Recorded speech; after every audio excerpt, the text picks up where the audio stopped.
All right, so moving on to now getting into statements, getting into sentences, how sentences somehow fit into geometry, right? We're going to take a look at what a conditional statement is. This is starting off, and we're going to be working over the next few sets of notes on doing different things with these conditional statements. Your conditional statement has two different parts. Okay, it has what's called a hypothesis, which is represented by the letter P, and a conclusion represented by the letter Q. It is always written in an if-then format. Your hypothesis always comes before a conclusion, even in science. You guys know that. So your hypothesis, that P part of it, and those letters will come in handy in the next set of notes. This is the phrase following. Okay, it's following but not including the word if. That's very important because students like to put that word if in it, and those make sense in a minute. Your conclusion, the Q part, is going to be the phrase following but not including the word then. So we said it's an if-then sentence. The famous book, If You Give a Mouse a Cookie, Then He'll Want a Glass of Milk. Okay, so we leave out the if and the then. What I'm going to suggest is having two different color, maybe color pencils or pens. I'm going to have two different color highlighters that are going to match.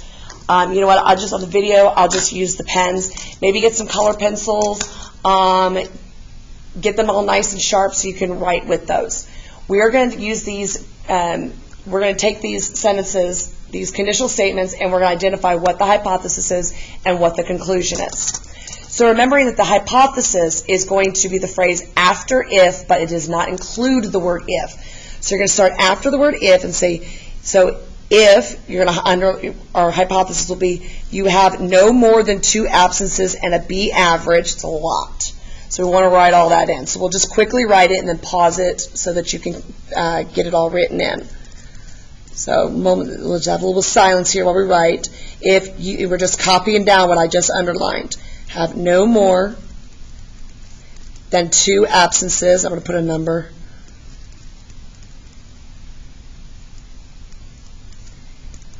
And a B average. That is the end of the hypothesis, where that comma is. It starts after the word if, it ends right where that comma is. Your conclusion, as we say, it follows the word then, but does not include the word then. So do not underline and do not write that then. Your conclusion is simply, okay, your hypothesis, okay, so this is going to happen. If this happens, I'm going to conclude that you can exempt your final. So we're just underlining you can exempt your final. So after the word then to the period. So your conclusion is you can exempt, sorry for the sloppy handwriting, your final.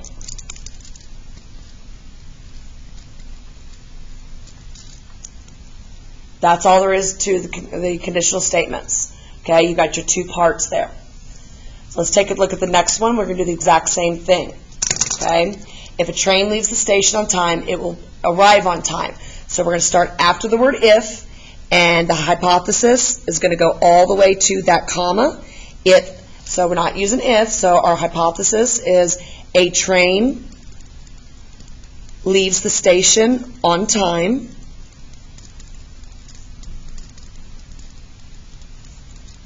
No punctuation, no if.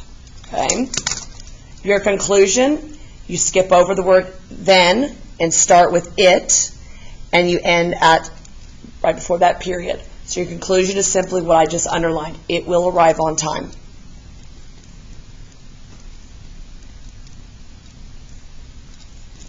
We need to understand where these are and that we have our Q's and our P's. Okay, remember, sorry, P's and Q's, should say in the right order. Hypothesis P and conclusion Q, so that we can see what's going to happen in the next set of notes. All right. Next one, same thing. We're looking at if an angle measures more than 180 degrees, then the angle is obtuse. So skip the word if. We're going to start at N. An angle measures more than 180 degrees. That is our hypothesis, that P. So rewrite that. An angle measures more than 180 degrees.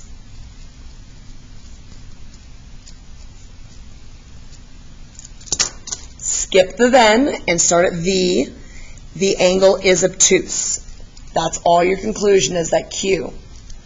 The angle is obtuse. That is it. That's all we're writing.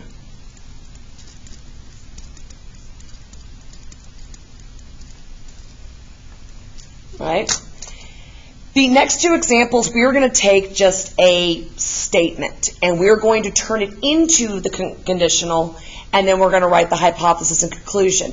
Now, when you turn it into a conditional statement, your wording may be a little bit different than somebody else, okay? But we need to make sure things are in the correct order here. So if we start off our conditional statement, I'm just going to switch to a regular black pen here. All 30-degree angles are acute angles. So let's look at this. We can say if an angle measures 30 degrees, okay? So if an angle measures 30 degrees,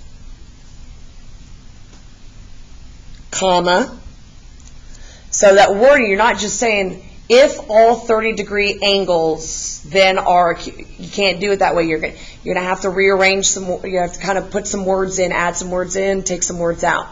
So if an angle measures 30 degrees, then it is,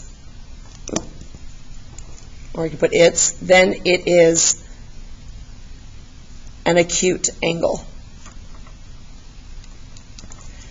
So now that we have our conditional statement, if-then statement, we're going to identify our hypothesis. An angle measures 30 degrees.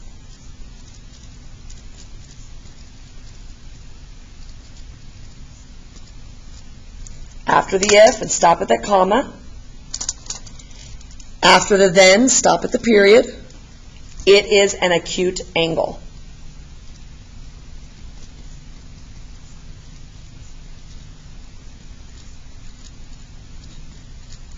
And say that sometimes, you know, the words may be a little bit different. Like in my original key, I actually just said it is acute. You know, we don't necessarily have to say an acute angle, but again, some things could be, we can have a little bit differences. But it's just making sure that the first part, that 30 degrees, angles of 30 degrees, stays at the beginning, and acute angles are going to be at the end. So let's take a look at the next one. We're going to rewrite this, do a conditional statement. A cat is an animal with four paws. So we're not going to write if a cat is an animal. Well, actually, I'm saying we're going to say here that if an animal is a cat,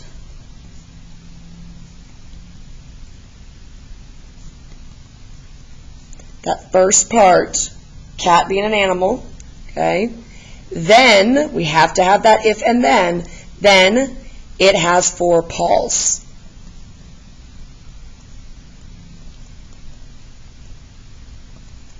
And there's our conditional statement. And there are other ways you could say if a cat is an animal, then it has four paws. Okay, so instead of saying if an animal is a cat, you can say if a cat is an animal. Okay, probably would have been a better one to put on there. Since cat came first, said cat is an animal. But again, the wording can be a little bit different, just making sure that cat and animals in the hypothesis and four paws is in the conclusion. So our hypothesis starting at after if and ending at the comma, an animal is a cat. Okay, didn't put the P and Q on the other one, it's all right. Then our conclusion, Q. After the then, do not include the then, it has four paws.